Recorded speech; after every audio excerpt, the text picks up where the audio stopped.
Hello students, Ajay Meru publication की Rajasthan current affairs की YouTube series में आपका स्वागत है। आज 23 अगस्त 2025 है और आज राजस्थान की जितनी भी करंट अफेयर्स न्यूज़ है उनसे हमने क्वेश्चंस बनाए हैं, सूजस ई बुलेटिन से भी बनाए हैं और विभिन्न समाचार पत्रों से संकलित परीक्षा उपयोगी प्रश्न आपके लिए। तो करते हैं हम डिस्कशन स्टार्ट, बढ़ते हैं अपने पहले क्वेश्चन पर। पहला क्वेश्चन है, भारतीय चार्टेड अकाउंटेंट संस्था की राष्ट्रीय कॉन्फ्रेंस एआई इनोवेशन समिट का शुभारंभ किस राज्य में किया गया? तो याद रखना क्या है, भारतीय चार्टेड अकाउंटेंट संस्था की राष्ट्रीय कॉन्फ्रेंस हुई थी। कहाँ पर हुई थी इसका आयोजन? जोधपुर में, जयपुर में, उदयपुर में या बीकानेर में? तो इसका सही आंसर क्या होगा? इसका सही आंसर होगा जयपुर। भारतीय चार्टेड अकाउंटेंट संस्था की जयपुर शाखा की ओर से आयोजित 2 दिवसीय राष्ट्रीय कॉन्फ्रेंस एआई इनोवेशन समिट का शुभारंभ शुक्रवार को बिरला ऑडिटोरियम में हुआ। कॉन्फ्रेंस समिट एआई इन आईसीएआई के तहत हो रही है। इसमें देश भर से करीब 1500 सीए शामिल हुए हैं। मुख्यमंत्री भजनलाल शर्मा इस समिट के मुख्य अतिथि थे। तो कहाँ पर आयोजन हुआ इस समिट का? इस समिट का आयोजन हुआ जयपुर जिले में। इस समिट के मुख्य अतिथि कौन थे? मुख्यमंत्री सर। और पूरे देश में सबसे अधिक सीए राजस्थान में है, ये बहुत ही गर्व की बात है। 2 दिनों तक चलने वाली इस कॉन्फ्रेंस का फोकस सीए सदस्यों को आर्टिफिशियल इंटेलिजेंस के नए ट्रेड्स, तकनीकी नवाचार और उनके प्रोफेशनल काम में व्यावहारिक उपयोग से जोड़ना है। भारतीय चार्टेड अकाउंटेंट संस्था के सदस्यों के प्रशिक्षण के लिए बनाए गए एआई 2.0 कोर्स का ऑनलाइन शुभारंभ भी किया गया। अब चलते हैं दूसरे क्वेश्चन पे। मुख्यमंत्री द्वारा कौन कौन से जिलों में अक्षय ऊर्जा आधारित उत्पादन इकाइयों की स्थापना करने के लिए भूमि आवंटन के प्रस्ताव को स्वीकृति प्रदान की गई? तो किस उद्देश्य के लिए की गई है भूमि आवंटन? अक्षय ऊर्जा आधारित उत्पादन इकाइयों की स्थापना करने के लिए। और कहाँ कहाँ की गई है? तो ऑप्शन पहला है जोधपुर और बीकानेर, दूसरा जैसलमेर और बाड़मेर, तीसरा जोधपुर और बाड़मेर और चौथा जैसलमेर और बीकानेर। इसका सही आंसर क्या होगा? इसका सही आंसर है ऑप्शन 4, जैसलमेर और बीकानेर। मुख्यमंत्री श्री भजनलाल शर्मा ने महत्वपूर्ण निर्णय लेते हुए जैसलमेर और बीकानेर जिले में अक्षय ऊर्जा आधारित उत्पादन इकाइयों की स्थापना के लिए राजस्थान राज्य विद्युत उत्पादन निगम लिमिटेड को भूमि आवंटन के प्रस्तावों की स्वीकृति प्रदान की गई है। इस प्रस्ताव के अनुसार जैसलमेर जिले की रामगढ़ तहसील में 5000 मेगावाट और 2700 मेगावाट क्षमता के सोलर पार्क की स्थापना के लिए कुल 6771.86 हेक्टेयर और 5113.99 हेक्टेयर भूमि के आवंटन को स्वीकृति दी गई है। वहीं फतेहगढ़ तहसील में 12500 मेगावाट एवं 6200 मेगावाट क्षमता के सोलर पार्क के लिए क्रमशः 14026.83 हेक्टेयर और 8582 हेक्टेयर भूमि के आवंटन की स्वीकृति दी गई है। इसमें इम्पॉर्टेंट क्या है जो आपको याद रखना है? सबसे इम्पॉर्टेंट तो यही है कि कहाँ दी गई है, तो जैसलमेर और बीकानेर में। और जैसलमेर में कहाँ कहाँ दी गई है? तो जैसलमेर में रामगढ़ तहसील में दी गई है। रामगढ़ तहसील कहाँ स्थित है? जैसलमेर जिले में। क्वेश्चन कैसे भी पूछ सकते हैं, हमें हर तरह से इसको याद कर रखना है। तो जैसलमेर जिले की कहाँ पे सोलर पार्क कहाँ बन रहा है? रामगढ़ तहसील में 2 सोलर पार्क बन रहे हैं, एक 5000 मेगावाट का और एक 2700 मेगावाट का। और दूसरा जैसलमेर की ही फतेहगढ़ तहसील में। तो जैसलमेर जिले की कितनी तहसीलों में सोलर पार्क बनाए जा रहे हैं अब नए, जिनमें प्रस्ताव में मंजूरी मिली है? तो उसकी जैसलमेर की कितनी तहसीलें हैं? 2 तहसील। कौन कौन सी?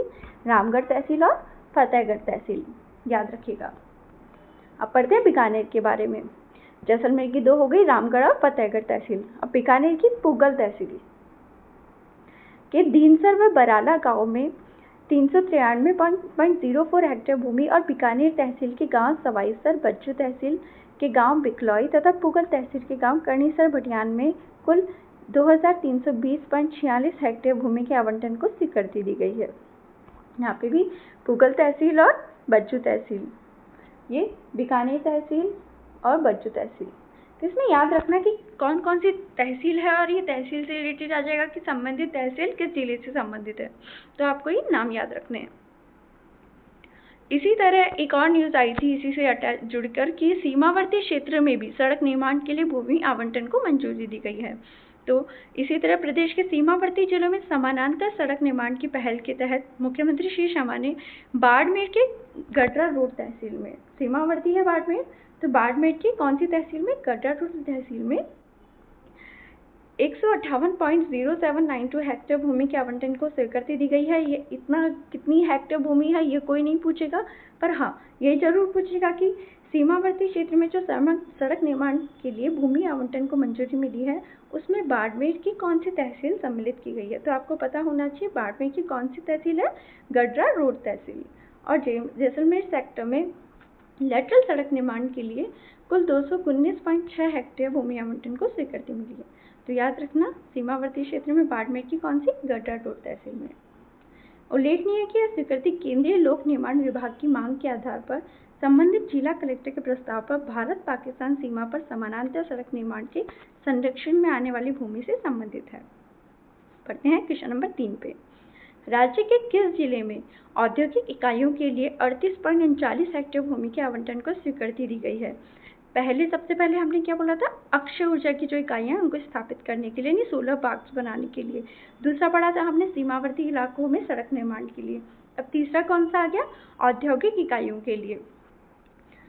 तो इसमें ऑप्शन है आपके करौली, धौलपुर, सवाई माधोपुर और दौसा। तो इसका आंसर होगा धौलपुर।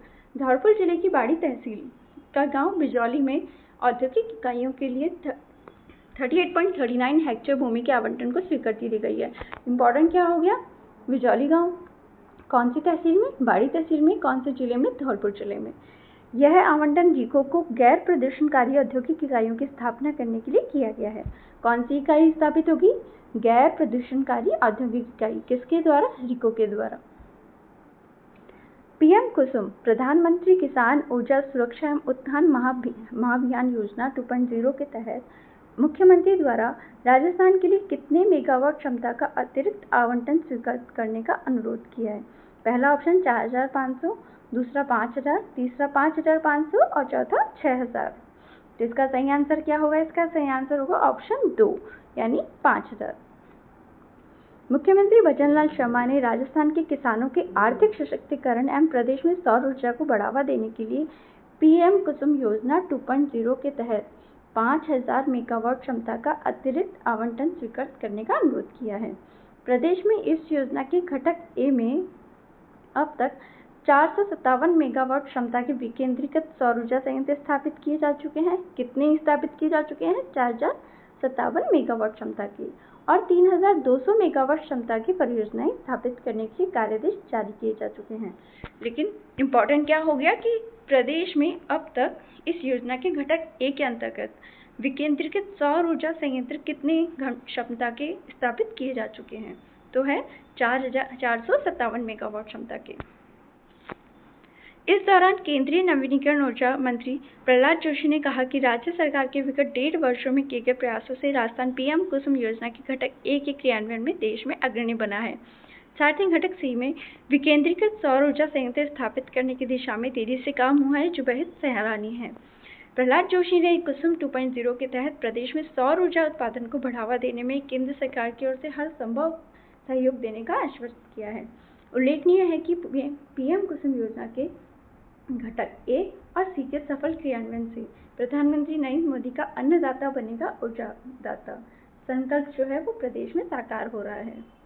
अब पढ़ते हैं पीएम कुसुम योजना जो है प्रधानमंत्री किसान ऊर्जा सुरक्षा उत्थान महाअभियान योजना के बारे में।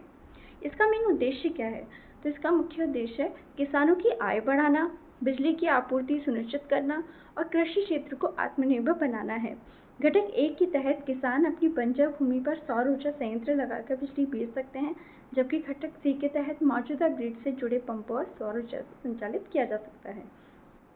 अब हम बढ़ते हैं घटक ए, बी, सी और C2 जो इसके 4 घटक हैं, उसमें क्या किया जाता है या उन घटकों में क्या आता है। तो घटक ए के अंतर्गत किसानों या डेवलपर्स द्वारा अपनी बंजर भूमि पर सौर ऊर्जा संयंत्र स्थापित करना, जिससे वे डिस्कॉम को बिजली बेचकर कमाई कर सकें। घटक बी, ऑफग्रिड क्षेत्रों में किसानों को स्टैंड अलोन सौर कृषि पंप स्थापित करने में सहायता करना। घटक सी, ग्रिड से जुड़े कृषि पंपों का सौर ऊर्जा से संचालन करना और अतिरिक्त बिजली बेचना। घटक C2, यह घटक कृषि फीडरों का सौर ऊर्जाकरण करता है, जिसका उद्देश्य किसानों की आय बढ़ाना और उन्हें ऊर्जा के क्षेत्र में आत्मनिर्भर बनाना है। तो अभी हमने चारों घटक पढ़े और योजना के बारे में पढ़ा। तो ये केवल एमसीक्यूज को सॉल्व करने का मैटर ही नहीं दे रहे हैं हम आपको। अगर आप इनके स्क्रीनशॉट लेके रखेंगे और इनको अच्छे से पढ़ेंगे तो कई एग्जाम जिसमें मेंस आता है, आपको लिखना पड़ता है, डिस्क्रिप्टिव पेपर होता है, उसके आंसर भी आप बहुत अच्छे से दे पाएंगे। तो बढ़ते हैं, किसानों के लिए इससे लाभ क्या होगा। तो सबसे पहला तो भूमि का उपयोग होगा। किसान अपनी बंजर भूमि को लीज पर देकर या स्वयं प्लांट लगाकर अतिरिक्त आय अर्जित कर सकते हैं। दूसरा, बिजली की आपूर्ति। सौर ऊर्जा से सिंचाइयों की ज़रूरतों को पूरा करने के साथ साथ ग्रिड को बिजली बेचकर कमाई की जा सकती है। तीसरा, आत्मनिर्भर बनेंगे। यह योजना किसानों को ऊर्जा के मामले में आत्मनिर्भर बनाती है और प्रदेश को भी ऊर्जा आत्मनिर्भरता की ओर ले जाती है। तो देखा आपने, पूरा जो हमने योजना के बारे में बताया, ये कंप्लीट एक तरीके का आर्टिकल था जिससे आप अपने मेंस के पेपर में बहुत अच्छे से लिख सकते हैं और अच्छे नंबर पा सकते हैं। टू द पॉइंट आर्टिकल है। तो व्याख्या से आपके एमसीक्यूज की भी तैयारी हो रही है और साथ साथ में अगर आप कोई मेंस एग्जाम लिख रहे हैं तो डिस्क्रिप्टिव पेपर की भी तैयारी हो रही है। इसको अच्छे से पढ़ें। अब हम चलते हैं क्वेश्चन नंबर 5 पे। Question number 5, desert climate change research centre की स्थापना राज्य में कहाँ की जाएगी। पहला जयपुर, दूसरा अलवर, तीसरा जैसलमेर और चौथा बाड़मेर। बहुत इंपॉर्टेंट क्वेश्चन है, पूरी पॉसिबिलिटी है एग्जाम में आने की। तो desert climate change research centre, तो आप बताएं कहाँ की जाएगी। जिसका आंसर होगा 1। कई बार हमें लगता है कि डेजर्ट है देन तो कोई डेजर्ट मतलब जैसलमेर, बाड़मेर है ना, यहाँ पे ऑप्शन हो सकता है। तो इसीलिए कंफ्यूज करने के लिए हमने आपको जैसलमेर भी डाला ऑप्शन में, बाड़मेर भी डाला। तो बहुत ही कम चांसेस बनेंगे कि अगर बच्चा क्वेश्चन पढ़कर वो जैसलमेर ही लगाएगा, ठीक, जैसलमेर या बाड़मेर। बस इसका सही आंसर क्या होगा, ऑप्शन नंबर 1 जयपुर। राजस्थान केंद्रीय विश्वविद्यालय में रेगिस्तान क्षेत्र में जलवायु परिवर्तन से निपटने के लिए डेजर्ट क्लाइमेट चेंज सेंटर की स्थापना की जाएगी। और कहाँ पे की जाएगी, जयपुर में, राजस्थान केंद्रीय विश्वविद्यालय में। राजस्थान रेगिस्तानी क्षेत्र में जलवायु परिवर्तन से निपटने के लिए यह केंद्र अनुकूलन और शमन रणनीतियों, भूस्थानिक इंटेलिजेंस, संवेदनशीलता मानचित्रण और नीतिगत एकीकरण पर काम करेगा। यह केंद्र पानी, कृषि, वानिकी, जैव विविधता, मरुस्थलीकरण, स्वास्थ्य और सामाजिक आर्थिक चुनौतियों के समाधान में महत्वपूर्ण भूमिका निभाएगा।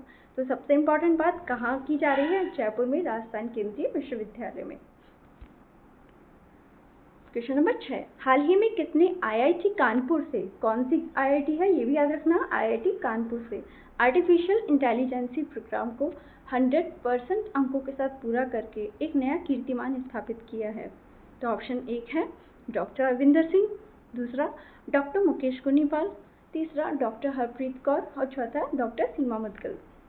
तो इसका आंसर क्या होगा, इसका आंसर होगा ऑप्शन 1 डॉक्टर अरविंद सिंह। अर्थ ग्रुप के सीएमडी और सीईओ डॉक्टर अरविंद सिंह ने आईआईटी कानपुर से आर्टिफिशियल इंटेलिजेंस प्रोग्राम को 100% अंकों के साथ पूरा करके एक नया कीर्तिमान स्थापित किया है। डॉक्टर सिंह, जिनके नाम पहले से ही 3 विश्व रिकॉर्ड और 168 डिग्रियां दर्ज है, अब इस नई उपलब्धि के साथ इतिहास रचते हुए हेल्थ केयर में एआई के समावेश के महत्व पर जोर दे रहे हैं।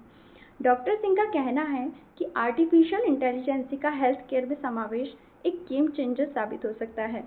अब ये जो न्यूज़ जो हम आपसे व्याख्या में हम आपको बताते हैं, ये एज इट इज़ आपके निबंध में आ सकता है या क्वेश्चन बन सकता है कि आर्टिफिशियल इंटेलिजेंस का हेल्थ केयर में समावेश होने पर क्या क्या, किस तरह ये उपयोगी साबित होगी हेल्थ केयर सेक्टर में आर्टिफिशियल इंटेलिजेंस। तो देखें, आर्टिफिशियल इंटेलिजेंस का हेल्थ केयर में समावेश से उपयोगिता। यह तकनीक रोगों की समय पर और सटीक पहचान, पर्सनलाइज्ड मेडिसिन और क्लिनिकल निर्णयों में अधिक सटीकता प्रदान करेगी।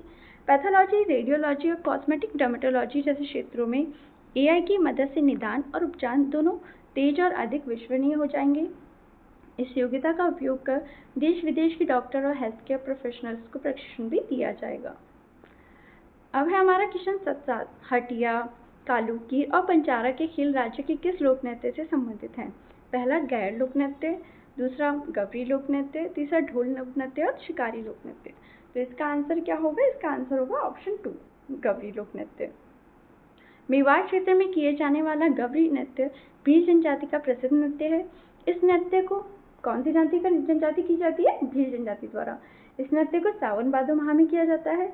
इसमें मांदल और थाली वाद्यंत्र कौन से यूज में लिए गए हैं? मांदल और थाली के प्रयोग के कारण इसे राई नृत्य भी कहते हैं, यानी इसका दूसरा नाम क्या हुआ? राई नृत्य।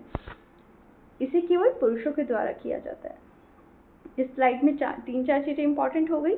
गवरी नृत्य पहला मेवाड़ क्षेत्र का इंपॉर्टेंट हो गया, दूसरा प्रमुखतः मेवाड़ क्षेत्र में किया जाता है, दूसरा नृत्य भील जनजाति का प्रसिद्ध नृत्य है, तीसरा सावन भादो माह में, चौथा मांदल और थाली यानी वाद्यंत्र कौन से, गवरी नृत्य कौन से वाद्यंत्र के साथ किया जाता है? मांदल और थाली के साथ। और इसे क्या और भी इसका दूसरा नाम क्या है? तो राई नृत्य इसके नाम से जाना जाता है ये, और इसे केवल पुरुषों द्वारा किया जाता है। गवरी का उद्भव शिव भस्मासुर की कथा से माना जाता है। इसका आयोजन रक्षाबंधन के दूसरे दिन से किया जाता है। कब स्टार्ट होता है? रक्षाबंधन के दूसरे दिन। गवरी 1.25 महीने तक खेली जाती है। इसी भील संस्कृति की प्रमुखता रहती है। यह पर्व आदिवासी जाति पर पौराणिक तथा सामाजिक प्रभाव की अभिव्यक्ति है। इसके खेलों में नरसिंह मेहता, गणपति, खाडलिया, भूत, हटिया, कालुकीर, काना गुजरी, जोगी, लाखा, बंजारा इत्यादि के खेल होते हैं। इसके खेल जरूर याद कर लेना, क्योंकि ऑप्शन कई बार इनसे आता है कि ये जो खेल हैं वो किस नृत्य से संबंधित हैं। तो चलते हैं। अभी ये चर्चा में क्यों है? ये चर्चा में इसलिए कि पाली जिले के घाणी राव के बड़ी बावड़ी चौक में गवरी लोक नृत्य का आयोजन किया था, और घाणी राव में भील समाज की ओर से गवरी नृत्य का ये जो आयोजन है ये 10 साल बाद किया गया है, इसीलिए मैं ज़्यादा में चर्चा में था, तो ये न्यूज़ भी आई थी पेपर में।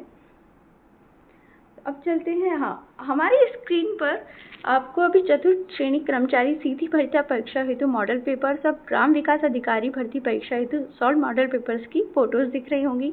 यह बुक्स हमने हमारे विशेषज्ञों से बनवाई है, जो आपकी एग्जाम के लिए बहुत ही उपयोगी साबित होगी, क्योंकि इनका जो कंटेंट है वो बहुत ही अच्छे स्तर का है। RSSB के जो पैटर्न दे रखा है RSSB ने, और जो भी सिलेबस दे रखा है बिल्कुल उसके अकॉर्डिंग बनाया गया है।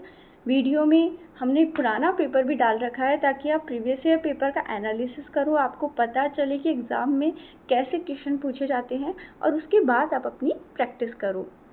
तो ये जो बुक्स हैं वो आप अपने नज़दीकी बुक स्टोर से भी खरीद सकते हैं, और अपने घर बैठे वेबसाइट से भी मंगवा सकते हैं। तो अजय मेरू पब्लिकेशन द्वारा ये जो 2 बुकें प्रकाशित की गई है, इसे आप एक बार खरीदें, इसका स्तर देखें, आपको खुद को ऐसा लगेगा कि हाँ ये एग्ज़ाम की दृष्टि से आपके लिए बहुत महत्वपूर्ण साबित होंगी। अब चलते हैं क्वेश्चन नंबर 8 पर। बुल्गारिया में आयोजित जूनियर वर्ल्ड रेसलिंग चैंपियनशिप में सिल्वर मेडल की विजेता युवा पहलवान रीना सागवान राज्य के किस रेल मंडल से संबंधित है? तो पहला ऑप्शन है अजमेर रेल मंडल, दूसरा बीकानेर रेल मंडल, तीसरा जयपुर रेल मंडल, और चौथा जोधपुर रेल मंडल। तो इसका ऑप्शन क्या होगा? ऑप्शन नंबर 2, बीकानेर रेल मंडल। बीकानेर रेल मंडल से जुड़ी युवा पहलवान रीना सागवान ने 16 से 24 अगस्त तक बुल्गारिया में आयोजित जूनियर वर्ल्ड रेसलिंग चैंपियनशिप में सिल्वर मेडल जीतकर बीकानेर मंडल का और देश का मान बढ़ाया है। हिसार स्टेशन पर CC और TC पद पर कार्यरत रीना ने 55 किलोग्राम भार वर्ग में रोमानिया की पहलवान अलेक्जेंडर को हराते हुए रजत पदक अपने नाम किया है। अब इसी स्लाइड में बहुत सारे क्वेश्चन बन गए। सबसे पहला क्वेश्चन कि जूनियर वर्ल्ड रेसलिंग चैंपियन में सिल्वर मेडल किसने जीता? रीना सागवान ने। कहाँ की है वो? बीकानेर रेल मंडल की। और ये जो जूनियर वर्ल्ड रेसलिंग चैंपियन है, इसका आयोजन कब हुआ था? तो 16 से 24 अगस्त में इसका आयोजन हो रहा है, और कहाँ पर हो रहा है? बुल्गारिया में हो रहा है। और इन्होंने कौन सा मेडल जीता है? सिल्वर मेडल जीता है। तो इन्होंने किसको हराकर जीता है? रोमानिया के पहलवान अलेक्जेंडर को। तो बहुत सारे फैक्ट्स बन गए, जिनको अच्छे से याद कर लीजिएगा। रीना सागवान के बारे में पढ़ते हैं। उत्तर पश्चिम रेलवे के बीकानेर मंडल में कार्यरत होने के साथ साथ यह टैलेंटेड स्काउटिंग कोटा से भर्ती हुई युवा पहलवान है। रीना मूल रूप से हरियाणा के चरखी दादरी जिले के झुंझुनू खुर्द गांव की निवासी हैं। वह पहले भी कई राष्ट्रीय और अंतर्राष्ट्रीय प्रतियोगिताओं में मेडल जीत चुकी हैं। इस साल ही उन्होंने अंडर 23 एशियन रेसलिंग चैंपियन में 55 किलोग्राम भार वर्ग में स्वर्ण पदक जीतकर भारत का गौरव बढ़ाया था।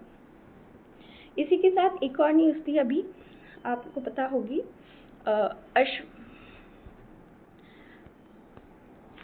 अश्विनी विश्नोई के बारे में, कि उन्होंने वर्ल्ड चैंपियनशिप में जो एथेंस में हुई थी वर्ल्ड रेसलिंग चैंपियनशिप, उसमें गोल्ड मेडल जीता था।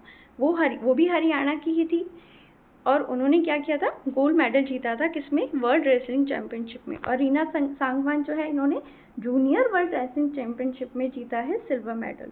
पर याद रखना, वो वर्ल्ड रेसलिंग चैंपियन वो कहाँ आयोजित हुई थी, एथेंस में हुई थी, जबकि ये कहाँ पर हो रही है, ये बुल्गारिया में हो रही है। ये जूनियर वर्ल्ड रेसलिंग चैंपियन है जो कहाँ पे, बुल्गारिया में। ठीक है, अब बढ़ते हैं हम। हाँ, इस वाली ये जो जूनियर वर्ल्ड रेसलिंग चैंपियनशिप है, इसको बहुत अच्छे से कर लेना, क्योंकि रीना सांगवान वैसे तो हरियाणा की है, लेकिन यह बीकानेर रेल मंडल की है, इसलिए राजस्थान के लिए इंपॉर्टेंट है। पढ़ते हैं क्वेश्चन नंबर 9 पे। 5वें शांति गैस स्मृति सम्मान से निम्न में से किन्हें सम्मानित किया जाएगा। पहला दामोदर आर्य, डॉक्टर अखिलेश पालरिया, अजय सिंह राणा और आत्माराम भाटी। तो इसका आंसर क्या होगा आपके, इसका आंसर होगा ऑप्शन नंबर 4 यानी आत्माराम भाटी। शांति गैस स्मृति साहित्य कला एवं खेल संवर्धन समिति भोपाल की ओर से 1 अक्टूबर को भोपाल में होने वाले 5वें शांति गैस स्मृति सम्मान के लिए साहित्य, कला और खेल के क्षेत्र में उल्लेखनीय योगदान देने वाले रचनाकारों के नामों की घोषणा की गई है। तो ये कब होगा, सबसे पहले तो कहाँ पे होगा, भोपाल की ओर से, भोपाल में हो रहा है। कब होगा, 1 अक्टूबर को होगा। इस बार के सम्मान में साहित्य और कला के साथ साथ खेल क्षेत्र में उल्लेखनीय योगदान के लिए पुरस्कार चयन कमेटी ने अंतर्राष्ट्रीय हॉकी खिलाड़ी सुबोध खांडेकर के साथ 4 दशक से खेल लेखन कर रहे बीकानेर के खेल समीक्षक आत्माराम भाटी को भी सम्मान के लिए चयन किया है। इससे पहले खेल में 3 व्यक्तियों को सम्मान मिला है, जिनमें से 3 ओलंपियन व 1 विश्व विजेता रहे हैं। खेल पत्रकारिता में हरिंद्र नागेश साहू, विजय जोशी व प्रभात गोस्वामी व दामोदर आर्य को शामिल है। इसके साथ ही शांति गैस स्मृति शिखर सम्मान साहित्यकार डॉक्टर अखिलेश पालरिया को दिया जाएगा। साहित्य में नेली राजेश सिंह स्मृति कहानी सम्मान सुषमा मुनिंद्र को व विशेष सम्मान अजय सिंह राणा को दिया जाएगा। नेली राजेश सिंह स्मृति कविता सम्मान आशीष दशोत्तर को और अनूप श्रीवास्तव स्मृति व्यंग्य सम्मान प्रभाशंकर उपाध्याय व अजू अनुरागी को दिया जाएगा। साथ ही विशेष सम्मान सुनील सक्सेना को प्रदान किया जाएगा और कला के क्षेत्र में फोटोग्राफी में दिनेश मवार और देवी आर्ट्स में दुर्गा नहाली को दिया जाएगा।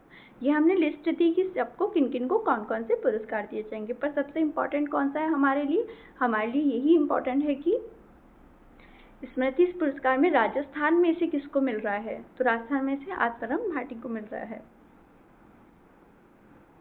खेल श्रेणी में है ना, खेल समीक्षक के तौर पे।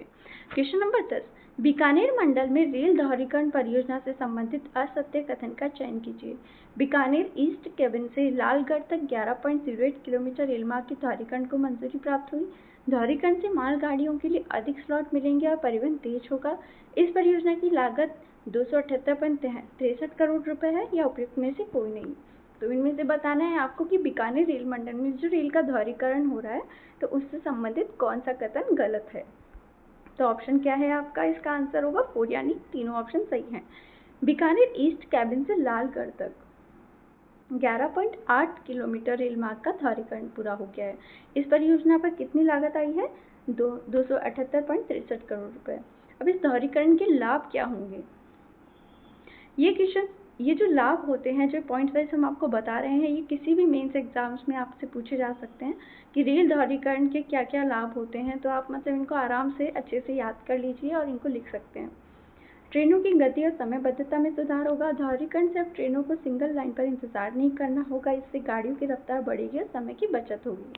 बेहतर कनेक्टिविटी, व्यापारिक विकास होगा। बीकानेर मंडल से जुड़ी मालगाड़ियाँ तेजी से चल सकेंगी और इससे औद्योगिक क्षेत्र और व्यापार को बढ़ावा मिलेगा। तीसरा, पर्यटन और सामाजिक महत्व है। बीकानेर एक पर्यटन स्थल है जहाँ बड़ी संख्या में पर्यटक आते हैं। रेल दोहरीकरण से उनकी यात्रा और अधिक सुविधाजनक व सुगम होगी। और साथ ही यात्रियों को नई सौगात, यात्रियों को सुरक्षित, आरामदायक और तेज गति की रेल सेवाएं मिल सकेगी। ट्रेनों की संख्या भी भविष्य में बढ़ाई जा सकेगी और बीकानेर मंडल के लिए नई संभावनाएं बनेगी। यह दोहरीकरण कार्य बीकानेर मंडल की रेल परियोजनाओं में महत्वपूर्ण उपलब्धि। कुल 278.63 करोड़ की लागत से बने इस प्रोजेक्ट से रेल नेटवर्क पर दबाव कम होगा, मालगाड़ियों और यात्री गाड़ियों की आवाजाही और सुचारू होगी। मतलब कुल इन अ कंक्लूड वे में हम देखें तो यह दोहरीकरण परियोजनाएं बीकानेर के आसपास के क्षेत्रों के लिए तेज, सुरक्षित और सुविधाजनक रेल सेवा, बेहतर व्यापार और पर्यटन विकास की नई राह खोलेंगी। चलते हैं नेक्स्ट क्वेश्चन पे। देश के हथकरघा क्षेत्र और राजस्थान की स्थिति से संबंधित असत्य कथन का चयन कीजिए। ये भी एक क्वेश्चन ऐसा है कि जिन्हें मेंस और इंटरव्यू में ज़्यादातर आपसे पूछा जा सकता है। बहुत ज़्यादा चांसेस हैं कि अगर आप आरएएस का मेंस की तैयारी कर रहे हो या किसी भी एग्जाम में जहाँ मेंस होता है, डिस्क्रिप्टिव क्वेश्चंस होते हैं, या इंटरव्यू में पूछा जा सकता है कि हाल ही में अभी रिपोर्ट आई है जिसमें देश के हथकरघा क्षेत्र और राजस्थान की स्थिति के बारे में आप बताएं, तो जो हमारी व्याख्या है उसका आप स्क्रीनशॉट लेके रख लें और उसको बहुत ही अच्छे से उसको बार बार लर्न करें ताकि आप अच्छे से आंसर दे पाएँ। तो सबसे पहला कथन है, देश भर में लगभग 35 लाख हथकरघा श्रमिक हैं, इनमें से राजस्थान का योगदान 50% से भी कम है। दूसरा, देश में कुल 3.5 लाख हथकरघा यूनिट्स हैं, इनमें से राजस्थान के हिस्से में 628 यूनिट आती है। राज्य के 14 जिलों तक ही हथकरघा बुनाई सीमित रह गई है और चौथा उपयुक्त में से कोई नहीं। तो इसका ऑप्शन होगा 2, जो गलत है। इसमें देश में कुल 3.5 हथकरघा यूनिट्स है, इनमें से राजस्थान किससे कितनी यूनिट आई है, तो 628 यूनिट्स नहीं आई है। राजस्थान में कुल कितनी यूनिट्स आई है आपको आगे पता चलेगा इसमें। देश में हथकरघा श्रमिकों की संख्या, देश में लगभग 35 लाख हथकरघा श्रमिक हैं, इनमें राजस्थान का योगदान 0.5% से भी कम है। राजस्थान में बुनकरों की स्थिति के बारे में बात करें तो राज्य के 16 जिलों तक ही हथकरघा बुनाई समिति रह गई है। यहाँ केवल 10,000 बुनकरी सक्रिय हैं जो उत्पादन कार्य कर रहे हैं। कोटा बूंदी क्षेत्र सबसे प्रमुख है हमारे राजस्थान में। हथकरघा क्षेत्र कहाँ उद्योग सबसे ज़्यादा कहाँ फेमस है, कोटा बूंदी में, जहाँ कोटा डोरिया जैसी पारंपरिक साड़ियाँ, कपड़े बनाए जाते हैं। राष्ट्रीय स्तर पर अगर इसकी तुलना करें तो असम और उत्तर प्रदेश जैसे राज्यों में हथकरघा उद्योग बहुत मजबूत हैं। असम अकेले ही 12.83 लाख हथकरघा श्रमिकों के साथ पहले स्थान पर है। इसके बाद आंध्र प्रदेश, तेलंगाना, पश्चिम बंगाल और तमिलनाडु आते हैं और राजस्थान इस सूची में बहुत ही पीछे है और पिछड़े राज्यों में गिना जा रहा है। और अगर संख्या और उत्पादन का अंतर देखें तो देश में कुल 3.5 लाख हथकरघा यूनिट्स हैं, इनमें से राजस्थान के हिस्से में केवल 428 यूनिट्स आई हैं। जो हमारा ऑप्शन गलत था वो क्या था, 428 यूनिट्स आती है। जहां अन्य राज्यों में उत्पादन बड़े पैमाने पर होता है, वहीं राजस्थान में बुनकरों की संख्या और उत्पादन दोनों ही बेहद कम है। तो बढ़ते हैं हम इसकी समस्या और चुनौतियों के बारे में। राजस्थान के बुनकरों को बाजार, मशीनरी और सरकारी मदद की कमी का सामना करना पड़ रहा है। नई पीढ़ी इस पारंपरिक काम में रुचि नहीं ले रही है, जिससे उद्योग और सिकुड़ता जा रहा है। तो ये थे 5 पॉइंट्स इम्पॉर्टेंट, जिसको मैं अपन दोबारा से एक बार रिकैप कर लेते हैं। सबसे पहला, देश में हथकरघा श्रमिकों की संख्या जो बहुत कम है, 50% से भी, आधे से भी कम है। दूसरा पॉइंट, राजस्थान में जो बुनकरों की स्थिति है, टोटल 16 जिलों में हथकरघा बुनाई हो रही है, केवल 16 ही जिलों में 41 में से, जिसमें केवल 10,000 बुनकर हैं। तीसरा, राष्ट्रीय स्तर पर तुलना करी हमने कि पहले नंबर पे कौन आता है, असम आता है, तो राजस्थान का नंबर तो बिल्कुल बहुत ही सूची में पीछे है। चौथा, संख्या और उत्पादन का अंतर कि राजस्थान में केवल 428 यूनिट्स है, जबकि पूरे देश में कितनी है, 3.5 लाख यूनिट्स है हथकरघा की। पांचवा, इसकी समस्याएं, चुनौतियां। अब पढ़ते हैं क्वेश्चन नंबर 12 पे। राजस्थान राज्य प्रदूषण नियंत्रण मंडल के मैनेजमेंट इंफॉर्मेशन सिस्टम 2.0 का लोकार्पण किसके द्वारा किया गया? इसका पहला ऑप्शन है राज्यपाल, दूसरा मुख्यमंत्री, तीसरा मुख्य सचिव और चौथा उप मुख्यमंत्री। इसका आंसर क्या होगा? इसका आंसर होगा ऑप्शन नंबर 2, मुख्यमंत्री द्वारा। MIS 1.0 का बंद होना, यानी वो बंद हुई तभी तो दूसरे का लोकार्पण किया गया है अभी। राजस्थान राज्य प्रदूषण नियंत्रण मंडल ने निर्णय लिया है कि अब से नए आवेदन MIS 1.0 पर स्वीकार नहीं किए जाएंगे। जो आवेदन पहले से या MIS 1.0 पर प्राप्त हो चुके हैं, उन्हें फिलहाल ग्रीन चैनल बनाकर वहीं से निस्तारित किया जाएगा। MIS 2.0 की शुरुआत। उद्योगों के सभी नए आवेदन जो है वो MIS 2.0 से ही स्वीकार किए जाएंगे। मुख्यमंत्री भजनलाल शर्मा ने ईज ऑफ डूइंग बिजनेस के लिए विश्व पर्यावरण दिवस पर विश्व पर्यावरण दिवस पर MIS 2.0 का लोकार्पण किया गया था। यह सिस्टम पूरी तरह ऑनलाइन है। किसी भी उद्योग को जरूरी सूचना, नवीनीकरण सूचना, बकाया सूचना और निर्धारित समय सीमा जैसी सेवाएं MIS 2.0 के वेब पोर्टल व मोबाइल ऐप पर मिलेंगी। प्रशासनिक प्रक्रियाओं को सरल बनाने के लिए इसमें ऑटो रिन्यूअल सिस्टम की भी सुविधा उपलब्ध है। ये सिटीजन पोर्टल भी है, क्योंकि MIS 2.0 में सिटीजन पोर्टल भी उपलब्ध है। यहाँ से कोई भी व्यक्ति राजस्थान प्रदूषण नियंत्रण मंडल से संबंधित जानकारी प्राप्त कर सकता है। साथ ही कोई भी नागरिक अपनी शिकायतें ऑनलाइन दर्ज करवा सकता है। इस बदलाव का जो उद्देश्य क्या है, तो इस बदलाव का मेन उद्देश्य उद्योगों और नागरिकों दोनों के लिए प्रक्रियाओं को आसान, पारदर्शी और समयबद्ध बनाना है। MIS 2.0 से न केवल उद्योगों को अनुमति और नवीनीकरण की प्रक्रिया सरल होगी, बल्कि आम जनता को भी ऑनलाइन शिकायत और सूचना प्राप्त करने की सुविधा मिलेगी। अब पढ़ते हैं हमारे क्वेश्चन नंबर 13 पर। राजस्थान के पाली जिले में जवाई बांध में पानी की आवक बढ़ाने का कार्य किस टनल या जल सुरंग द्वारा किया जा रहा है? तो ऑप्शन है इसका पहला परवन जल सुरंग, दूसरा आकोदरा जल सुरंग, तीसरा सेई जल सुरंग और चौथा मादरी जल सुरंग। इसका आंसर क्या होगा? Option number 3। यह चर्चा में क्यों है? क्योंकि 22 अगस्त तक सेई टनल के जरिए कुल 1746 MCFT पानी जवाई बांध से डाइवर्ट किया जा चुका है, डाइवर्ट कर चुका है सेई टनल के जरिए। तो ये क्वेश्चन तो फिर भी नहीं आएगा कि कितने MCFT पानी जवाई बांध में डाइवर्ट किया गया है सेई टनल के लिए, पर यही जो हमने आपके क्वेश्चन बनाया ना कि पाली जिले में जवाई बांध में पानी की आवक बढ़ाने के लिए किस टनल के द्वारा किया जाता है, तो कौन सी टनल है? सेई टनल। सेई टनल के बारे में जानते हैं अब हम। राजस्थान के एक महत्वपूर्ण जल संसाधन प्रोजेक्ट है। यह सेई बांध से पानी लाकर सीधे जवाई बांध तक पहुंचाता है, यानी दो बांधों में कनेक्टिविटी किसमें? एक सेई बांध से पानी लेता है और कहाँ पे पहुंचाता है? जवाई बांध तक। अब देखते हैं सेई बांध कहाँ पर है। तो पाली जिले के सुमेरपुर क्षेत्र में है, सेई नदी पर निर्मित है। सेई बांध कहाँ पर स्थित है? पाली जिले में है, सुमेरपुर क्षेत्र में है और सेई नदी पर स्थित है। अब सेई टनल जो है वो जवाई बांध में पानी की पर्याप्त आपूर्ति करना ताकि मरुस्थलीय व अशुष्क क्षेत्रों को पीने व सिंचाई का पानी मिल सके, इसलिए बनाया गया है। यह हमने पढ़ ही लिया था कि सेई बांध को जवाई बांध से जोड़ती है। अब यह जवाई बांध किधर है? सेई बांध का पढ़ लिया था, पाली जिले में है, सुमेरपुर क्षेत्र में है और सेई नदी पर है, इसीलिए इसका नाम भी सेई बांध है। जवाई बांध पाली सूर्य की सीमा पर स्थित है, मारवाड़ क्षेत्र का सबसे बड़ा बांध है। इनका उद्देश्य जवाई बांध में हर साल पर्याप्त मात्रा में पानी उपलब्ध कराना, पाली, जालोर, सिरोही और आसपास के जिलों में पीने के पानी की समस्या का समाधान करना, सिंचाई क्षमता बढ़ाना, हजारों हेक्टेयर भूमि को फायदे मिलेगा इससे, और भूजल स्तर को बनाए रखना, वर्षा पर निर्भरता को कम करना। तकनीकी पहलू की बात करें तो टनल के जरिए सेई नदी का अधिशेष पानी जवाई बांध में डाइवर्ट किया जाता है। पानी की माप जो होती है MCFT में होती है और बरसात के मौसम में टनल से पानी छोड़ा जाता है। महत्व इसका, जवाई बांध को मारवाड़ की जीवन रेखा किसे कहते हैं? जवाई बांध को। टनल से मिलने वाले पानी से जवाई बांध भरा रहता है, जिससे लाखों लोगों को पीने का पानी और हजारों किसानों को सिंचाई का पानी मिलता है। ग्रामीण इलाकों में पशुपालन और कृषि दोनों की मजबूती मिलती है। गर्मियों में भी पानी की आपूर्ति बनी होती है। तो है ना ये टनल कितनी इंपॉर्टेंट? तो सबसे इम्पोर्टेंट सेई टनल जो होती है वो किन किन को कनेक्ट करती है? सेई बांध को और जवाई बांध को। तो सेई बांध से पानी लेके जाती है और कहाँ पे? जवाई बांध पे। अब है क्वेश्चन नंबर 14। पोंग डैम से राजस्थान के लगभग कितने जिले लाभान्वित होते हैं? ऑप्शन नंबर 1 10 जिले, 20 जिले, 30 जिले, 40 जिले। ये लगभग आंकड़ा पूछ रहे हैं, तो लगभग कितने होते हैं? तो आंसर होगा आपका 1 10 जिले।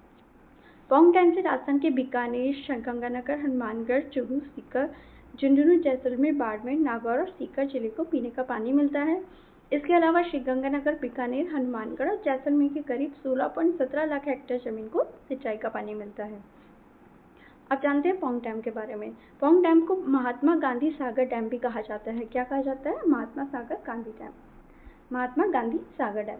यह कहाँ पर स्थित है? हिमाचल प्रदेश के कांगड़ा जिले में स्थित है, व्यास नदी पर बना हुआ है। इसका निर्माण 1961 में शुरू हुआ और 1974 में पूरा हुआ। और पोंग डैम एशिया का एक बड़ा मल्टीपर्पज बांध है, यानी बहुउद्देशीय। पोंग डैम और राजस्थान कैसे संबंधित है? तो राजस्थान में पानी की आपूर्ति करता है। पोंग डैम से राजस्थान को बड़ी मात्रा में पानी मिलता है। यह पानी मुख्य रूप से इंदिरा गांधी नहर परियोजना के लिए उपयोगी होता है। कौन सी परियोजना के लिए? इंदिरा गांधी नहर परियोजना। इस नहर से पश्चिमी राजस्थान के शुष्क और रेगिस्तानी इलाकों में पेयजल और सिंचाई के लिए पानी पहुंचाया जाता है। राजस्थान को क्या क्या लाभ होता है पोंग डैम के पानी से? कृषि उत्पादन में वृद्धि होती है। पहले जो क्षेत्र बंजर थे अब वहाँ गेहूँ, कपास, सरसों जैसी फसलें होती है। पेयजल उपलब्धता होती है। मरुस्थलीय गांवों और शहरों में पोंग डैम के पानी से जीवन आसान हुआ है और सिंचाई से जुड़े उद्योग और किसानों की आय बढ़ी है।